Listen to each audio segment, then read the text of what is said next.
I traded my IS 350 for the IS 500, the last samurai of V8 sedans.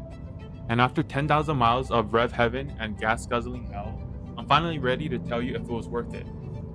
Under the hood, a naturally aspirated 5.0 liter V8, 472 horsepower, 395 pound-feet of torque, sent to the rear wheels through an 8-speed automatic.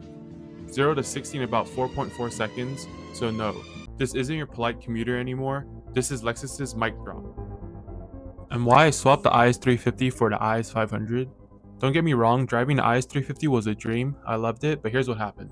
I did a muffler delete and that wake up call made me crave more. I felt the itch. The sound was really loud, but the thing was, it was kind of all over the place and that inconsistency made me want more. At first, a better exhaust, but then I drove my friend's Charger. That V8 power was no joke, and then the M4 competition.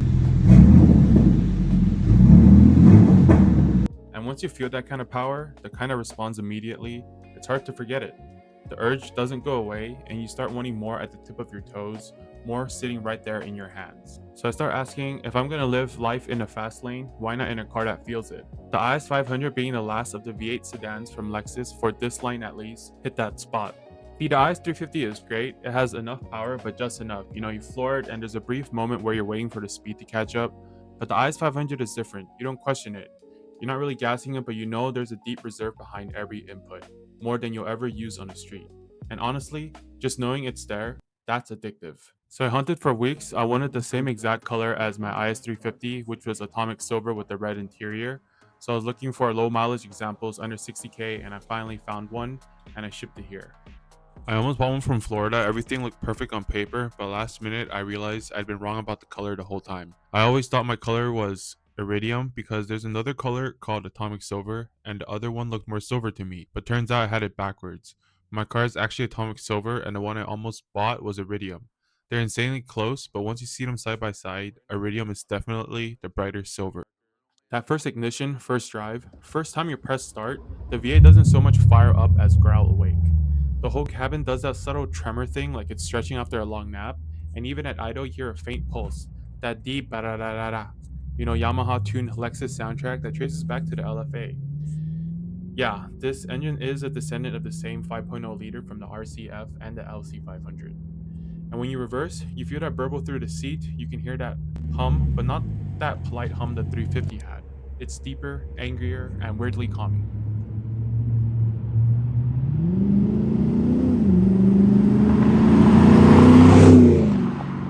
Motor Trend calls it an orchestra in a tuxedo, refined but ready to burn the sheet music.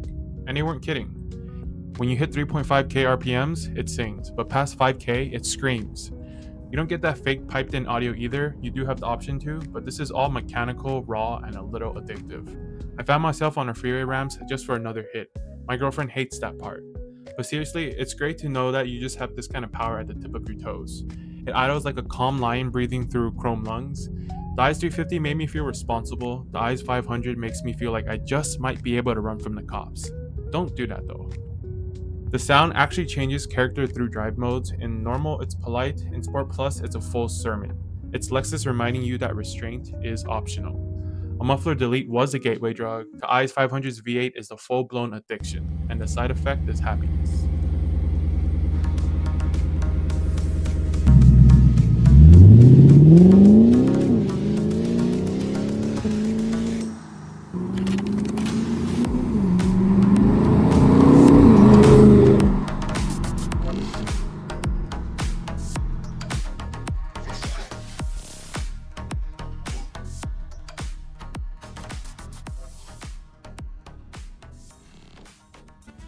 And how the driving feel changed from the 350 to 500.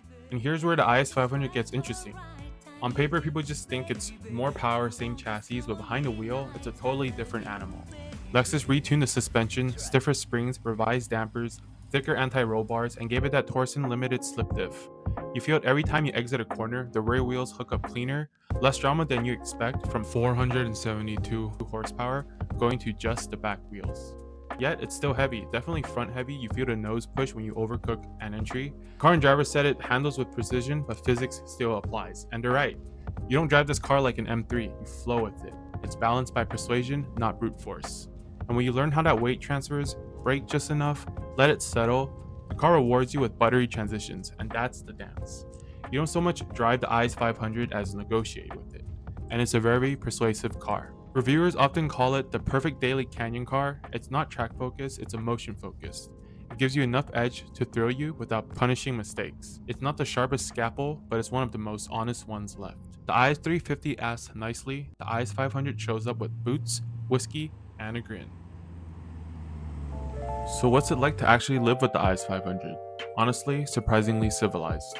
Yes, it's louder than a 350, yes, it's firm, but Lexus didn't forget how to build a daily driver. In comfort or normal mode, the suspension relaxes, the throttle softens, and the car just behaves.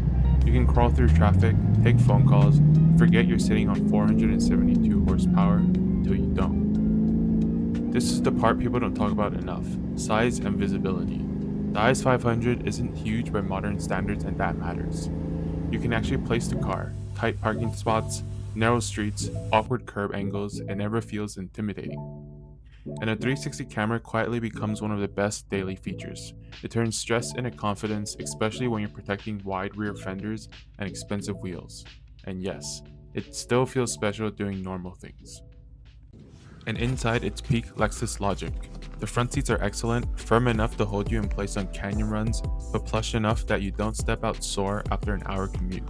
Long drives are easy, short drives still feel intentional. In the backseat, space is fine. Not amazing, not terrible, adults fit for short trips, but this isn't a road trip lounge back there. What is cool though, and very Lexus, is a power rear sun curtain. Hit a button and the curtain glides up automatically. It's subtle, unnecessary, and completely premium. Keeps heat out, adds privacy, and reminds you that this car was built by people who still care about comfort details, even for passengers you probably won't carry often. Now let's talk Mark Levinson, because people always ask. This system isn't about shaking mirrors, it's about clarity.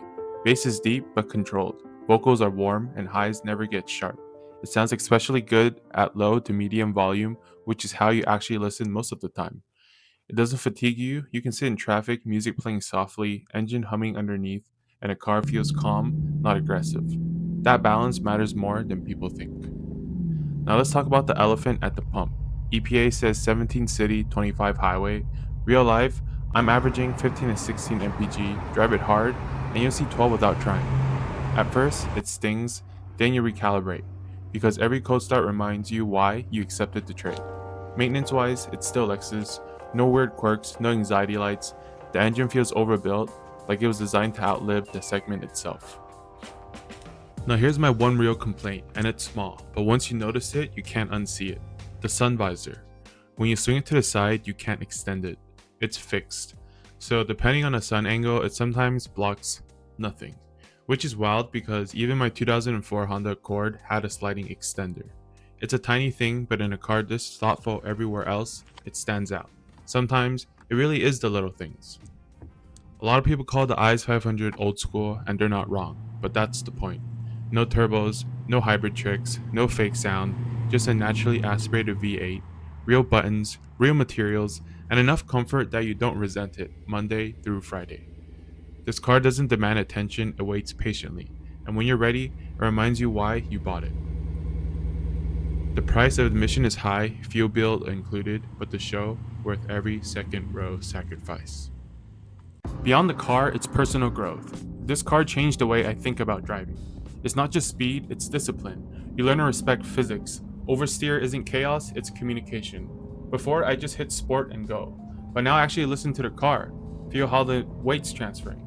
After mountain runs, I started researching things like chassis stiffness, brake fade, tire compounds, stuff I used to scroll past. I realized I don't just want to go faster, I want to understand why it feels fast and how I can control it. The car pushes you to be patient, to earn that thrill instead of just buying it. It's humbling in a good way. People say the IS 500 isn't the sharpest tool, but it's the most soulful, and I really do get that now. It's a car that teaches you to drive, not just to steer. Upgrades coming soon. I just got the axle back for a tighter tone.